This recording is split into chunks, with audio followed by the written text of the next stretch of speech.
வணக்கம், நான் உங்க friend Jaya Srinivasan. Welcome to veggies recipe. இன்னைக்கு நம்ம வெஜ்ஜீஸ் ரெசிபி கிச்சன்ல ஹெல்தியான புரோட்டீன் ரிச் மல்டி பர்பஸ் பொடி பண்ண போறோம். இந்த பொடி ரெடியா இருந்தாலே நமக்கு இட்லி தோசைக்கு நம்ம இட்லி மிளகா பொடி தொட்டுப்போம் இல்லையா, அந்த மாதிரி தொட்டுண்டு சாப்பிடலாம். பொடி தோசை பண்ணிக்கலாம், சாதம் பசஞ்சுக்கலாம். நம்ம கறி கூட்டு சாம்பார் எல்லாத்துக்கும் மேல் பொடியாவும் நம்ம போட்டுக்கலாம். ரொம்ப ஹெல்தியாவும் இருக்கும், அதே நேரம் டேஸ்டாவும் இருக்கும். ஃபர்ஸ்ட் டைம் சேனலை பாக்குறீங்கன்னா ப்ளீஸ் சப்ஸ்கிரைப் பண்ணுங்க. பெல் ஐக்கானை கிளிக் பண்ணி ஆல் ஆப்ஷன் கொடுத்துட்டீங்கன்னா நான் போடக்கூடிய எல்லா வீடியோஸும் குவிக்கா உங்களுக்கு ரீச் ஆகும். வாங்க, டேஸ்டி அண்ட் ஹெல்தியான இந்த புரோட்டீன் ரிச் மல்டி பர்பஸ் பொடி குவிக்கா எப்படி பண்றதுன்னு பார்க்கலாம். கடாயில மெஷரிங் கப்ல 1/2 கப்பு பச்சை பயிர் எடுத்துட்டு இருக்கேன். வெயிட்ல 125 கிராம் இருக்கு. இதை நல்லா வறுத்துக்கலாம். பச்சை பயிர் பாருங்க, நல்லா வறுபட்டாச்சு. நல்லா வாசனையும் வருது. கலர் பாருங்க, நம்ம கிரீனா இதுல சேர்த்தோம் இல்லையா, இந்த மாதிரி லைட் ப்ரௌன் கலர் வந்துருக்கு பாருங்க. இந்த கலர் வந்தாலும் நல்லா வறுபட்டாச்சு அப்படின்னு அர்த்தம். இதை வேற பிளேட்டுக்கு நம்ம மாத்திக்கலாம்.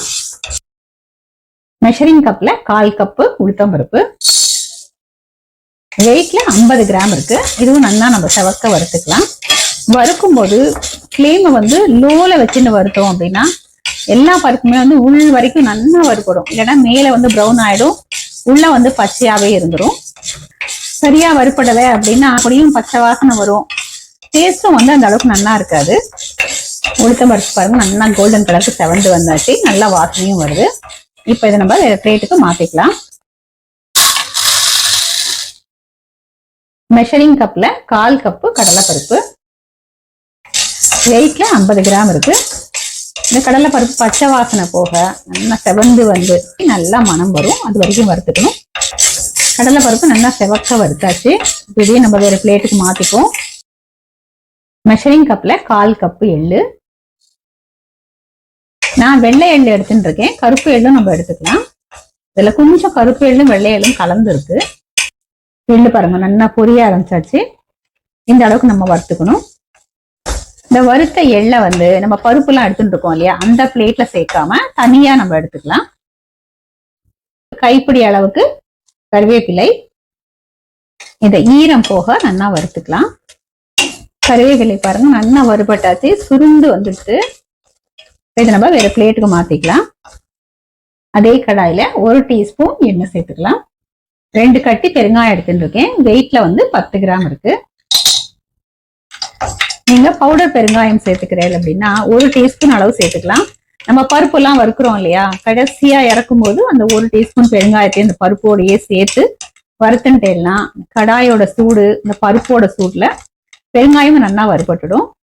எப்பயுமே பவுடர் பெருங்காயத்தோட கட்டி பெருங்காயம் நல்லா வாசனையா இருக்கும். இது கொஞ்சம் கரண்டியால் அப்படி ப்ரெஸ் பண்ணிட்டோம் அப்படின்னா உள்ள வரைக்கும் நல்லா பொரிஞ்சிடும். நம்ம அரைக்கும் போதும் நல்லா பவுடர் ஆயிடும். நான் எண்ணி ஒரு 30 மிளகாய் எடுத்துட்டு இருக்கேன். வெயிட்ல 25 கிராம் இருக்கு. இதை நல்லா நம்ம வறுத்துக்கலாம். மிளகாய் வறுபடுறதுக்குள்ள பெருங்காயமும் நல்லா வறுபட்டுடும். ஃப்ளேம் லோல வச்சுட்டு வறுத்துக்கணும். மிளகாய் லேசா வறுபட்டதும் சின்ன நெல்லிக்காய் அளவுக்கு புளியை அதில் இருக்கிற நாரெல்லாம் எடுத்துட்டு இந்த மாதிரி சின்ன சின்ன பீஸ் தான் கூட மிளகாய் பெருங்காயத்தோட புளியும் சேர்ந்து நல்லா வறுபட்டுடும். பெருங்காயம், புளி, மிளகாய் எல்லாமே நல்லா வறுபட்டாச்சு. இந்த பொடிக்கு தேவையான அளவு கல்லுப்பு, கல்லுப்பையும் சேர்த்துட்டு ஒரு நல்லா மிக்ஸ் பண்ணிட்டு ஸ்டவ் ஆஃப் பண்ணிடுவோம். இந்த கடாயில இருக்கிற ஹீட்லயே உப்புல இருக்கிற ஈரம் போய் அதுவும் நல்லா வறுபடும். இதெல்லாம் சூட ஆறட்டும். அதுக்கப்புறம் எப்படி பவுடர் பண்றதுன்னு பார்க்கலாம். மிக்ஸி ஜார்ல நம்ம வறுத்த மிளகாய் சேர்த்துக்கலாம். இதோட பெருங்காயம் லேசா கையால இது போல உடைச்சி போட்டுட்டோம் அப்படின்னா நல்லா பவுடர் ஆயிடும். இதை பவுடர் பண்ணி எடுத்துப்போம். மிளகாயை பவுடர் பண்ணதும் நம்ம வறுத்து வச்சிருக்கிற பச்சை பயிறு, கடலைப்பருப்பு, உளுத்தம்பருப்பு, நம்ம வறுத்த கருவேப்பிலை, உப்பு, புளி, இதோட 1 டேபிள் ஸ்பூன் வெல்லம். இதை கொரப்பா நம்ம பவுடர் பண்ணி எடுத்துக்கலாம். இந்த அளவுக்கு கொரப்பா அரைச்சதும் நம்ம வறுத்திருக்கிற எள்ளையும் சேர்த்துருவோம். எள்ளு சேர்த்ததுக்கு அப்புறம் பல்ஸ் மோட்லயே ஒரு 4-5 தடவை அரைச்சா போதும். இந்த எள்ளு ரொம்ப பவுடர் ஆகணும் அப்படின்னு அவசியம் இல்லை. எள்ளு சேர்த்ததுக்கு அப்புறம் ஒரு 4-5 தடவை பல்ஸ் பண்ணிருக்கேன் பாருங்க. அங்கங்க முழுசாவே எள்ளு இருக்கும், சிலது 1-2 உடைஞ்சிருக்கும். இந்த மாதிரி இருந்தாதான் நல்ல எள்ளு வாசனையோட இந்த பொடி நல்லா இருக்கும். ரொம்ப பவுடரா அரைச்சிட்டோம் அப்படின்னா எள்ளுல இருந்து எண்ணெய் கொஞ்சம் ஊஸ் அவுட் ஆயிட்டு பொடி வந்து கொஞ்ச நாள்லயே கொஞ்சம் சிக்கு வாட வர ஆரம்பிச்சிடும். இது பாருங்க கரெக்டா இருக்கு. நம்ம மல்டி பர்பஸ் பொடி பெர்ஃபெக்ட்டா ரெடி ஆயிடுச்சு. மிக்சியில அரைச்சதுனால கொஞ்சம் சூடா இருக்கு. இந்த சூடு ஆறினதுக்கு அப்புறம் ஒரு ஏர் டைட் கண்டெய்னர்ல நம்ம ஸ்டோர் பண்ணி வச்சுட்டோம்னா இது வந்து நம்ம எதுக்கு வேணாலும் நம்ம யூஸ் பண்ணிக்கலாம். நம்ம பண்ணி வச்சுக்கோ இந்த மல்டி பர்பஸ் பொடி இருக்கு இல்லையா, இதுல வந்து நம்ம பொடி தோசையும் பண்ணிக்கலாம். பாருங்க ஃபர்ஸ்ட் கிளாஸா இருக்கும். தேவையான அளவுக்கு இது போல பொடியை தூவிட்டு கொஞ்சம் எண்ணெயோ நெய்யோ விட்டுட்டோம்னா தோசை வாசனையாவும் இருக்கும், நல்லா ரோஸ்டும் ஆகும். இந்த பொடி வந்து தோசையில நல்லா ஒட்டிக்கும், நம்ம சாப்பிட்றச்சு உதிராம இருக்கும். பாருங்க எவ்வளவு ஃபர்ஸ்ட் கிளாஸா வந்துடுது.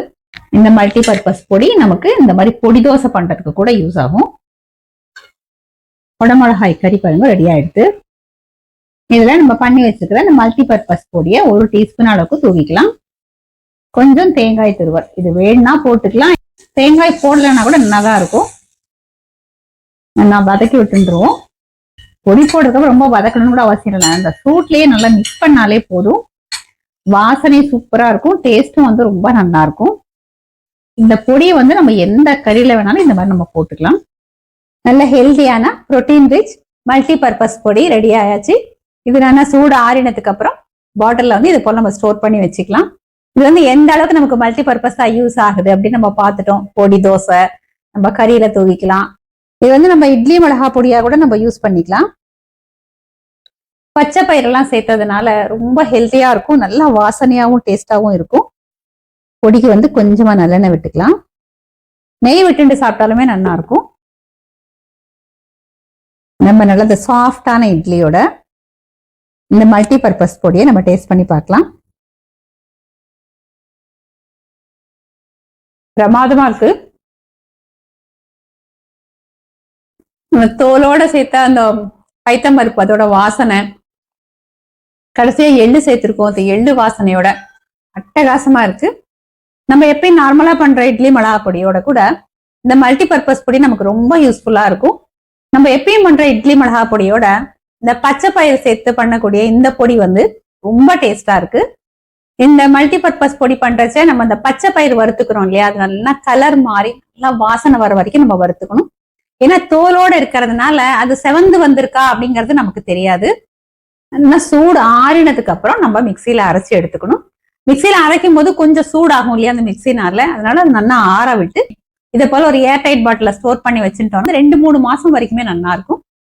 இந்த ஒரு பொடி இருந்தாலே போதும், நமக்கு எல்லாத்துக்குமே வந்து இது ரொம்ப யூஸ் ஆகும். இதே மாதிரி இதே மெத்தட்ல இதே அளவுகளோட இந்த மல்டி பர்பஸ் பொடியை நீங்க ப்ரிப்பேர் பண்ணி பாருங்க, ரொம்பவே யூஸ்ஃபுல்லா இருக்கும். ட்ரை பண்ணி பார்த்துட்டு எப்படி வந்ததுன்னு கமெண்ட்ல சொல்லுங்க. லைக் பண்ணுங்க, உங்க ஃப்ரெண்ட்ஸ் அண்ட் ஃபேமிலியோட ஷேர் பண்ணுங்க. இன்னொரு புது ரெசிபியோட நாளைக்கு நான் உங்களை மீட் பண்றேன். தேங்க்ஸ் ஃபார் வாட்சிங்.